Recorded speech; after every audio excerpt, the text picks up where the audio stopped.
ಹೋದ ತಕ್ಷಣ body transformation ಮಾಡಿಬಿಡ್ತೀನಿ ಅನ್ನೋದು ಸ್ಟಾರ್ಟಿಂಗಿಗೆ ಬೇಡ. ಫಸ್ಟು ಹ್ಯಾಬಿಟ್ ಟ್ರಾನ್ಸ್ಫಾರ್ಮೇಷನ್ ಕಡೆ ಗಮನ ಕೊಡಿ.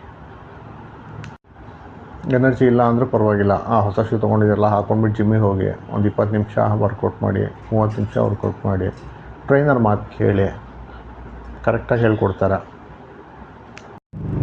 ಬಟ್ ಆ ಚೈನ್ ಬ್ರೇಕ್ ಮಾಡಬೇಡಿ.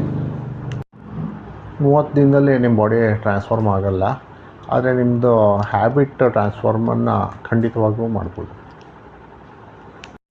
ಆದರೆ ಅದು ನಿಮ್ಮದು ಕ್ವಿಟ್ ಮಾಡೋ ಹ್ಯಾಬಿಟ್ ಇದೆಯಲ್ಲ, ಅದು ಡೆಫಿನೆಟ್ಲಿ ಚೇಂಜ್ ಆಗುತ್ತೆ.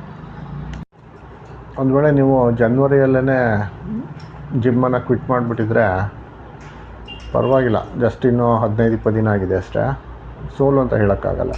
ರೀಸ್ಟಾರ್ಟ್ ಮಾಡ್ಬೋದು, ಖಂಡಿತವಾಗೂ ರೀಸ್ಟಾರ್ಟ್ ಮಾಡ್ಬೋದು. ಇವತ್ತಿಂದ ಸರಿಯಾಗಿ ಸ್ಟಾರ್ಟ್ ಮಾಡಿ. ನೋ ಡ್ರಾಮಾ, ನೋ ಶಾರ್ಟ್ಕಟ್ಸ್, ಟೈಮಿಗೆ ಕರೆಕ್ಟಾಗಿ ವರ್ಕೌಟ್ ಮಾಡಿ. ಒಂದು 25 ನಿಮಿಷ, 30 ನಿಮಿಷ, 40 ನಿಮಿಷ ವರ್ಕೌಟ್ ಸ್ಟಾರ್ಟ್ ಮಾಡಿ. ಇವತ್ತೇ ಸ್ಟಾರ್ಟ್ ಮಾಡ್ತೀನಿ ಅಂತ ಅನ್ನೋರು ಕಾಮೆಂಟ್ ಬಾಕ್ಸಲ್ಲೇ ಸ್ಟಾರ್ಟಿಂಗ್ ಟುಡೇ ಅಂತ ಹೇಳಿ ಒಂದು ಕಾಮೆಂಟ್ ಹಾಕಿ. ಹಾಗೆ ಫಿಟ್ ಟ್ರೈಬ್ 360 ಚಾನಲ್ನ ಸಬ್ಸ್ಕ್ರೈಬ್ ಮಾಡಿ.